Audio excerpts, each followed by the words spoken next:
إن الحمد لله نحمده ونستعينه ونستغفره ونعوذ بالله من شرور أنفسنا ومن سيئات أعمالنا من يهده الله فلا مضل له ومن يضلل فلا هادي له وأشهد أن لا إله إلا الله وحده لا شريك له وأشهد أن محمدا عبده ورسوله أما بعد فإن خير الحديث كتاب الله وخير الهدي هدي محمد صلى الله عليه وسلم وشر الأمور محدثاتها وكل محدثة بدعة وكل بدعة ضلالة وكل ضلالة في النار. أعوذ بالله من الشيطان الرجيم. بسم الله الرحمن الرحيم. يا أيها الذين آمنوا لا تقدموا بين يدي الله ورسوله واتقوا الله ان اللہ سمیع علیم.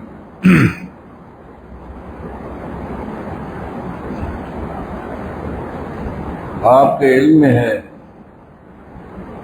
کہ محرم الحرام سے پہلے اوقات نماز کے عنوان پر گفتگو ہو رہی تھی.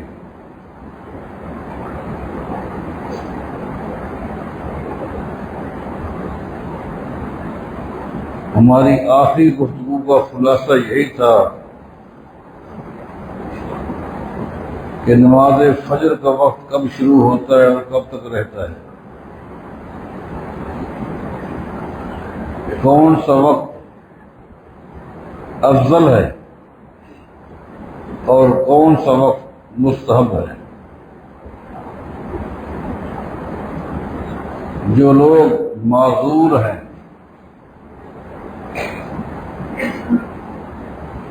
ان کی نماز کا وقت کون سا ہے، یہ ساری گفتگو ہو چکی ہے. صبح کی نماز کے حوالے سے ایک نقطہ باقی تھا، اسے بیان کرنا چاہتا تھا، لیکن چونکہ آپ کے علم میں ہے کہ میرے نزدیک پابندی وقت کی بڑی اہمیت ہے. اللہ تعالیٰ نے قرآن کریم میں سب سے زیادہ قسم جو کھائی ہے وہ وقت کی کھائی ہے، مختلف انداز میں. اس کی پابندی وقت ہماری جتنی بھی عبادات ہے، نماز ہے، روزہ ہے، حج ہے، زکوٰۃ ہے، یہ ساری عبادات بھی ہمیں پابندی وقت کا حکم دیتی ہیں. الحمدللہ آپ بھائی بھی آپ بہنیں بھی اس چیز کا مجھ سے بہتر اہتمام کرنے والے ہیں، اور پابندی وقت آپ کے نزدیک بھی بڑی اہمیت ہے. الحمدللہ آپ وقت پر آتے ہیں اور الحمدللہ سنت کے مطابق خطبہ سنتے ہیں، نماز پڑھتے ہیں. اللہ قبول فرمائے. اس لیے وہ نقطہ رہ گیا تھا، اگرچہ وہ بڑا مختصر تھا، لیکن پھر بھی میں نے سوچا کہ بجائے 5-10 منٹ اوپر جانے کے آنے والی ترتیب میں انشاءاللہ اس نقطے کو رکھوں گا. اور وہ یہ ہے، ایک شخص صبح کی نماز پڑھنے کے لیے مسجد میں آتا ہے، آگے جماعت ہو رہی ہوتی ہے جبکہ اس نے سنتیں پڑھنی ہوتی ہیں. اب وہ کیا کرے؟ آیا کسی کونے میں کھڑے ہو کر 2 سنتیں پڑھ لے، اس کے بعد اس کو جماعت ملے یا نہ ملے، یا ڈائریکٹ جماعت میں شریک ہو. اگر شریک ہوتا ہے تو پھر وہ 2 سنتیں کب پڑھے؟ فجر کے فوراً بعد، سورج کے طلوع ہونے سے پہلے پڑھ لے، یا سورج کے طلوع ہونے کے بعد پڑھے، یا سرے سے نہ پڑھے. یہ مسئلہ تھا.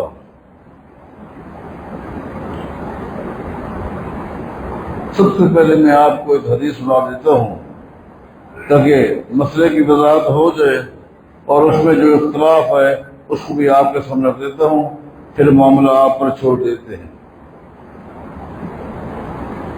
سنن نسائی کی حدیث ہے، مسند احمد کی حدیث ہے، صحیح حدیث ہے، ابو داؤد کی طرف بھی ہے۔ ایک دن نبی علیہ السلام نے صبح کی نماز پڑھائی،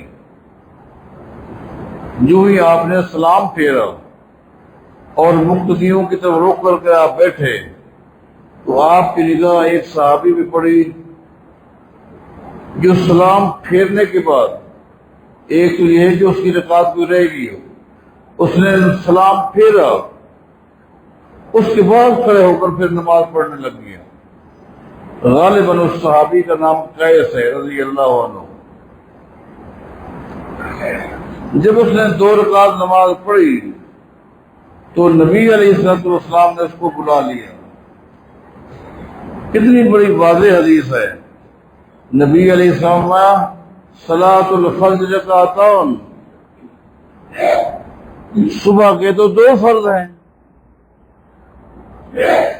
صبح کے 2 فرض ہیں، تو ان 2 فرضوں کے بعد پھر کیا نماز پڑھ رہا تھا؟ اس نے عرض کی، اے اللہ کے رسول صلی اللہ علیہ وسلم، فرضوں سے پہلے جو 2 رکعتیں تھیں وہ میری رہ گئی تھی، فرضوں سے پہلے جو 2 رکعتیں تھیں وہ میری رہ گئی تھی، میں نے وہ پڑھی ہیں۔ تو حدیث میں آتا ہے فَسَكَتَ النَّبِيُّ صلی اللہ علیہ وسلم، جس وقت اس نے کہا کہ فرضوں سے پہلے جو 2 رکعتیں تھیں وہ میری رہ گئی تھی، وہ ابھی میں نے پڑھی ہیں، یہ سن کر فَسَكَتَ النَّبِيُّ صلی اللہ علیہ وسلم، نبی علیہ السلام خاموش ہو گئے۔ آپ جانتے ہیں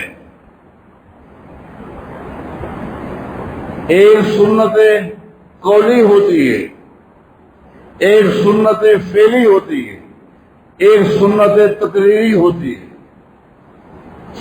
ان تینوں سنتوں پر اہل سنت والجماعت، احناف، مالکی، شافعی، حنبلی، اہل الحدیث، اہل الاثر، یہ سب متفق ہے، سب کا اتفاق ہے۔ سنت قولی یہ ہے کہ نبی علیہ السلام نے ایک چیز کا حکم دیا ہے، یہ بھی سنت ہے، یہ سنت قولی ہے۔ ایک کام نبی علیہ السلام نے خود بھی کیا ہے، یہ سنت فعلی ہے۔ ایک کام نہ تو نبی علیہ السلام نے کیا ہے نہ ہی کرنے کا حکم دیا ہے، لیکن آپ کے سامنے کسی صحابی نے وہ کام کیا ہے اور آپ نے منع نہیں کیا۔ ایک کام جس کے کرنے کا نبی علیہ السلام نے حکم نہیں دیا، لیکن آپ کے سامنے کسی صحابی نے کیا، آپ نے اس کو دیکھا اور آپ نے خاموشی اختیار کی، یہ سنت تقریری ہے۔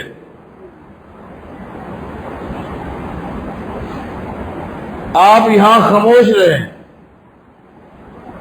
آپ کا خاموش رہنا دلیل ہے کہ یہ عمل بھی سنت ہے۔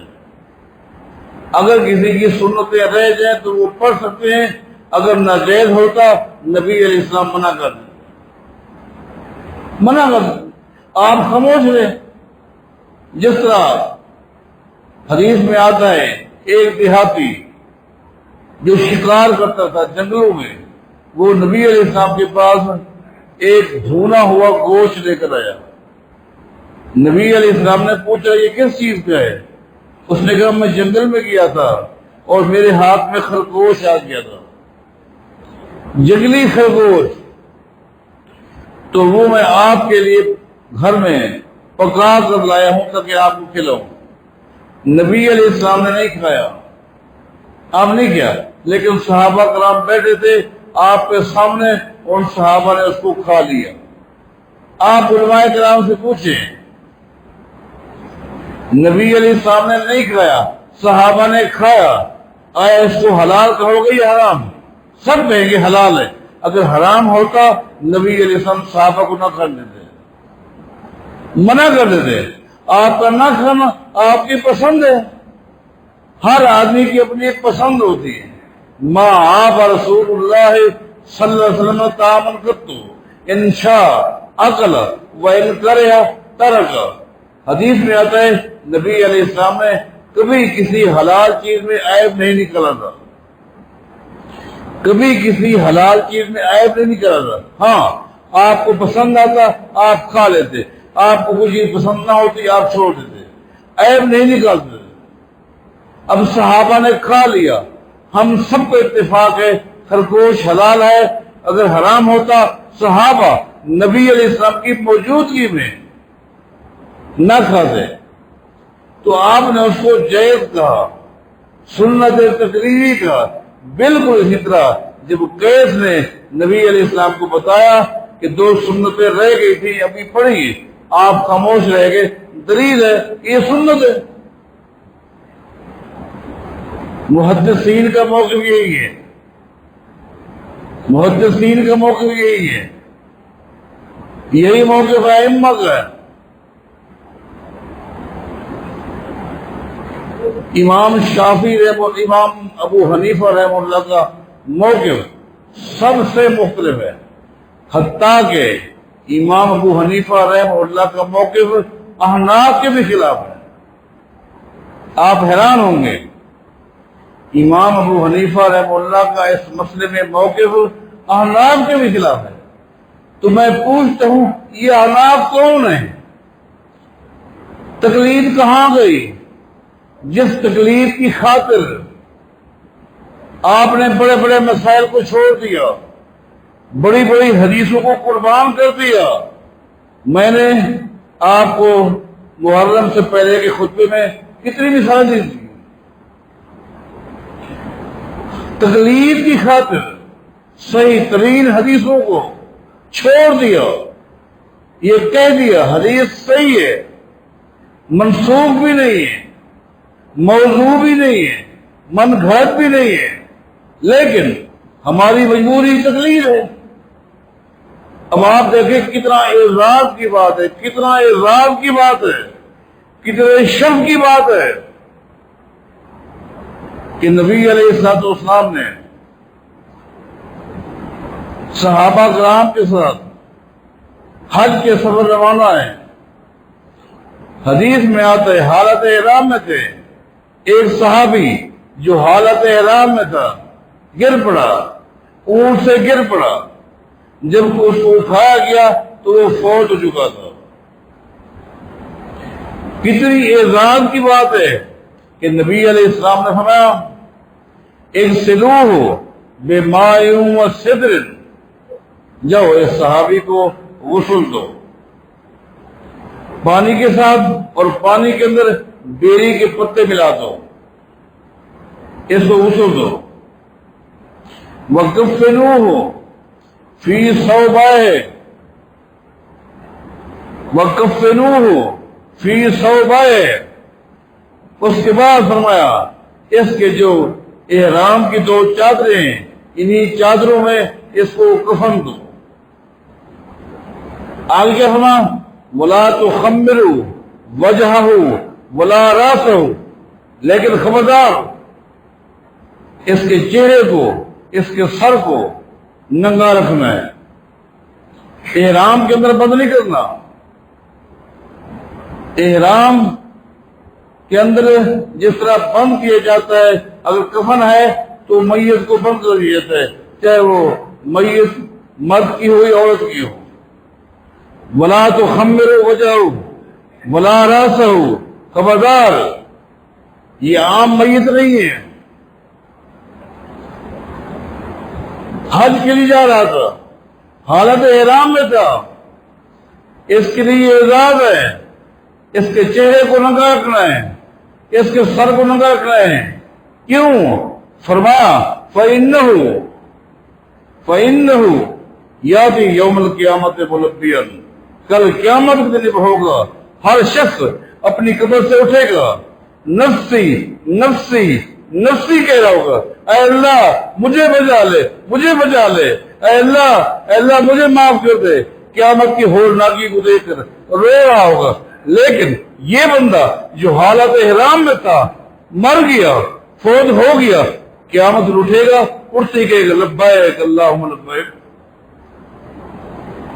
لبیک اللہم لبیک، لبیک لا شریک لک لبیک ان الحمد والنعمت لک والملک لا شریک لک۔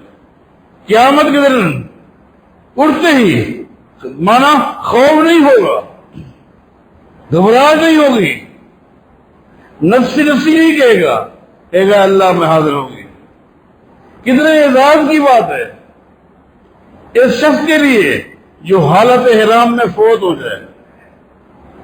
لیکن احناف نے کیا کہا؟ نہیں، وہ مذہبنا الکفایہ کے الفاظ ہیں، الکفایہ ہدایہ کی مرکزی شرح کے اندر یہ الفاظ ہیں۔ کیا کہا؟ وہ مذہبنا علی خلاف حکم حاضر حدیث، اس حدیث میں جو نبی علیہ السلام نے حکم دیے، یہ حدیث صحیح مسلم میں ہے، اس حدیث میں نبی علیہ السلام نے جو حکم دیا ہے کہ چہرے کو کھول کے رکھو، سر کو کھول کے رکھو، فرمایا کہ یہ حدیث ہمارے مذہب کے خلاف ہے، لہذا اپنے مذہب کی خاطر، مذہب تکلیف کی خاطر حدیث کو چھوڑ دیا، ضعیف نہیں کہا، منسوخ نہیں کہا۔ لیکن آج میں پوچھتا ہوں، آج ان کو کیا ہو گیا؟ آج کہاں گئی تکلیف؟ آج تم نے امام صاحب کو چھوڑ دیا، الگ تھلگ ہو گئے۔ مستقل مزاجی کو اپناؤ میرے بھائیوں، میری بہنوں، یہ طریقہ صحیح نہیں ہے۔ اب میں نے آپ کو حدیث سنا دی، نبی علیہ السلام خاموش رہ گئے، بات واضح ہو گئی۔ اگر کوئی شخص صبح کی نماز کے لیے جائے، سنتیں رہ گئی ہوں، بعد میں پڑھ سکتے ہیں۔ اب احناف نے کیا کہا؟ احناف کے اندر بھی مختلف اقوال ہیں۔ ایک قول یہ، آنے والے کو چاہیے کہ وہ جماعت میں شریک نہ ہو، بلکہ مسجد کے کونے میں کھڑے ہو کر تیز رفتاری کے ساتھ وہ 2 رکعتیں پڑھ لیں، فرض ہوتے رہے، یہ سنتیں پڑھ لیں۔ ہمارا یہاں پہ اختلاف ہوا، بھائیوں کل آپ نے ایک اصول بنایا تھا، کل آپ نے ایک اصول خود بنایا تھا، آج تم نے اس اصول کو توڑ دیا۔ کل جمعہ کا دن تھا، کل جمعہ کا دن تھا، خطیب خطبہ دے رہا تھا، تو آ کر بیٹھ گیا، تجھے کہا گیا 2 رکعتیں نہیں پڑھی، تو نے یہ کہا کہ خطبہ سننا فرض ہے، 2 رکعتیں سنت ہیں، فرض کے ہوتے ہوئے سنت نہیں ہوتی۔ کل تو نے یہ کہا کہ فرض کے ہوتے ہوئے سنت نہیں ہوتی، خطیب خطبہ دے رہا تھا، تو آ کر بیٹھ گیا، تو نے 2 رکعتیں نہیں پڑھی۔ آج فرض ہو رہے، تو کونے میں 2 رکعتیں پڑھ رہا ہے، تیرا بنایا ہوا اصول تو نے خود توڑ دیا، جبکہ تیرا عمل کل والا بھی صحیح نہیں تھا، آج والا بھی صحیح نہیں۔ حدیث کی مخالفت کرو گے تو یہی ہوگا،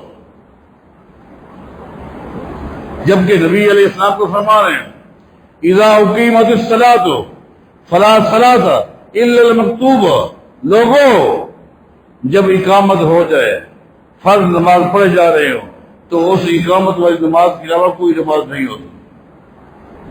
وفی روایت اذا اقیمت الصلاۃ فلا صلاۃ الا التي اقیمت لها، جب کسی نماز کی اقامت ہو جائے وہی ہوتی، کوئی اور نہیں ہوتی۔ اقامت ہو گئی، اب کونے پڑھ رہے ہو، تمہارا یہ عمل بھی غلط ہوگی۔ کچھ نے کہا وہ بھی احناف کا حصہ نہیں، فرض نماز فرض ہے، فرض پڑھ لینے چاہیے، اس کے بعد فوراً بعد جس طرح قیس نے نماز پڑھی تھی، فوراً بعد 2 رکعتیں نہ پڑھیں، محض حدیث کی مخالفت، محض حدیث کی مخالفت۔ اللہ کے بندو مخالفت سے باز آ جائے۔ فَلْيَحْذَرِ الَّذِينَ يُخَالِفُونَ عَنْ أَمْرِهِ أَن تُصِيبَهُمْ فِتْنَةٌ أَوْ يُصِيبَهُمْ عَذَابٌ أَلِيمٌ۔ میرے پیغمبر کی مخالفت سے باز آ جاؤ. فلا وربک لا یؤمنون حتی یحکموک فیما شجر بینہم ثم لا یجدوا فی انفسہم حرجا مما قضیت ویسلموا تسلیما. میرے نبی کی مخالفت سے باز آ جاؤ. اللہ تعالیٰ بار بار فرما رہے ہیں میرے پیغمبر کی اتباع کرو, میرے پیغمبر کے رشتے کرم پر چلو. کہا فرضوں کے بعد اگر کسی کی رہ گئی ہے نہ پڑھو, کب پڑھو؟ سورج نکلنے کے بعد. اس صحیح حدیث کو چھوڑ کر صبح سورج نکلنے کے بعد 2 رکعتیں پڑھو. یہ بھی احناف کا ایک حصہ ہے جو کہہ رہے ہیں, اور دلیل کے لیے اس روایت کو پیش کیا جو بالاتفاق ضعیف ہے. بالاتفاق ضعیف ہے. تمام اہل سنت والجماعت کا اتفاق ہے اگر راوی مدلس ہو اور جو روایت بیان کرے اس میں تدلیس ہو, معانن ہو, بالاتفاق ضعیف ہے. یہ وہ روایت پیش کر رہے ہیں جو ضعیف ہے, معانن ہے, مدلس ہے, راوی مدلس ہے, بالاتفاق ضعیف ہے. صحیح حدیث کو چھوڑ کر مخالفت کرنی ہے. پیغمبر کی مخالفت سے بات آ جاؤ. پھر جو میں نے بات آپ سے کہی تھی, آپ نے محدثین کو بھی چھوڑ دیا, سلف صالحین کے منہج کو بھی چھوڑ دیا. آج تو آپ نے اپنے امام کو بھی چھوڑ دیا. احناف کی سب سے بڑی فقہ کی جو مرکزی کتاب ہے وہ الہدایہ ہے.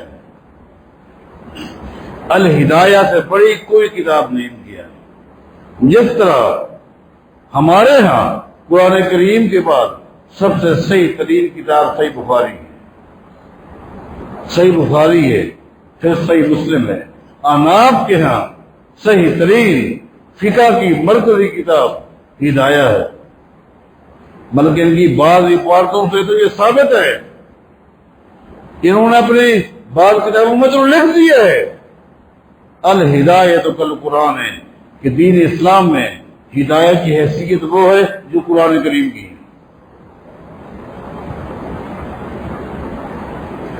اس ہدایہ کے اندر امام ابو حنیفہ رحمہ اللہ کا موقف 2 ٹوک لفظوں میں لکھا ہوا ہے. اگر کوئی شخص صبح کی نماز جماعت سے پڑھے اور سنتیں رہ گئی ہوں تو نہ سورج نکلنے سے پہلے پڑھ سکتے نہ سورج نکلنے کے بعد پڑھ سکتے,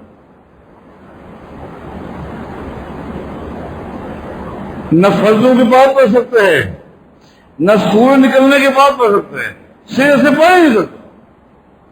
اب آپ کہاں گئے؟ آپ فتویٰ دینا جو امام صاحب کا فتویٰ ہے تاکہ آپ کی تکلیف کے اثر نہ پڑے. میرے بھائیو, اللہ کے نبی کی اتباع کرو. قل ان کنتم تحبون اللہ فاتبعونی یحببکم اللہ ویغفر لکم ذنوبکم واللہ غفور رحیم. کامیابی کا راہ یہی ہے, کامیابی اسی میں ہے. اتبعوا ما انزل الیکم من ربکم ولا تتبعوا من دونہ اولیاء قلیلا ما تذکرون. اللہ تعالی ہم سب کو قرآن و حدیث کے مطابق زندگی گزارنے کی توفیق عطا فرمائے. اقول قولی ھذا واستغفر اللہ لي ولکم.